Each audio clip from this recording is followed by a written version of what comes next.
how deep that water is when you try to cross through it. So it can be deep enough that it takes you somewhere else that you don't want to go. So this is some video from the Nashville area of the flash flooding that happened there because of that dam breach. Overtopping, we're being told now. Yeah, they're on the city reservoir in that area, which is right off of Highway 15 there. You heard Joe Monroe talking about that with IDOT, that being closed in that area. Yeah, there's the water coming right over the dam there and then flowing down the roadway. Yeah.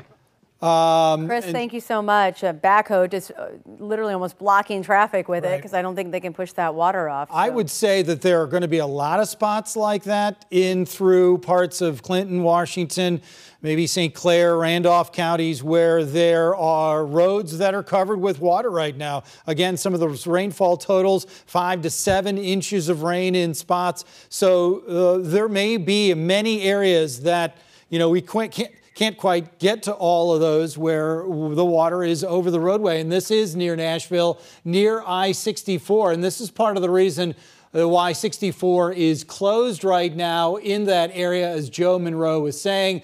Look at the water that is pushing through the homes, the neighborhoods, the creeks and streams over roadways. That's Route 15 toward Nashville, and that's a pretty well-traveled road. I can tell you right now also that on our Doppler radar that there is more water heading in through that zone currently through Route 15. So we're adding additional water into this area that is seeing the flash flooding. Pretty amazing scenes in the Nashville area, and yeah, anything that's a low-lying area like, you know, a ball field or maybe even just a backyard are getting inundated with all of this water. There's at least 4 to 6 inches of rain there, or of water standing right where that car was. But obviously the flow of water there is pretty impressive. And that's going to pick up. These are areas that don't normally see water flow. It's going to pick up a lot of debris, and it's going to send it into the creeks and streams. There's where Chris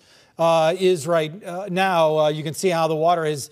This is from video just a little while ago, but you can see from that view there to what we just saw, Chris, just a couple of seconds ago, how the water has gone down substantially. But this is what it looked like at its peak as the water was flowing through the Nashville area and will continue to push downhill and continue to be an issue there in Washington County and along Interstate 64 and Route 15 through Nashville. So we're jumping to I-70 now into Missouri. This is at T.R. Hughes a little bit earlier this morning.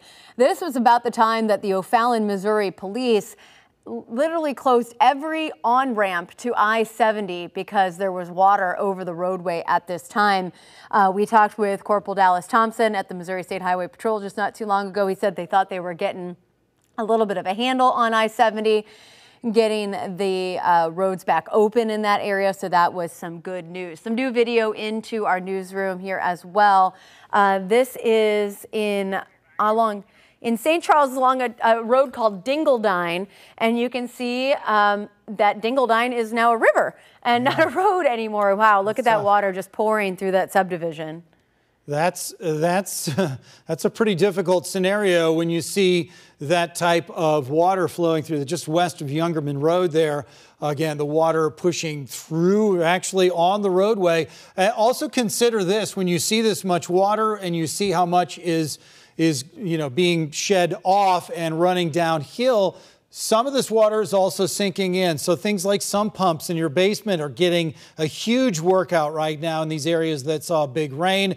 If you have a sump pump, you might want to check on that, because having gone through an experience where we had big rain and a sump pump went out, I can tell you that that is not a pleasant deal if that is not working. So check your sump pumps in your basement, or maybe have a neighbor do that if you are not at home, because they're getting a workout right now in many areas around St. Louis.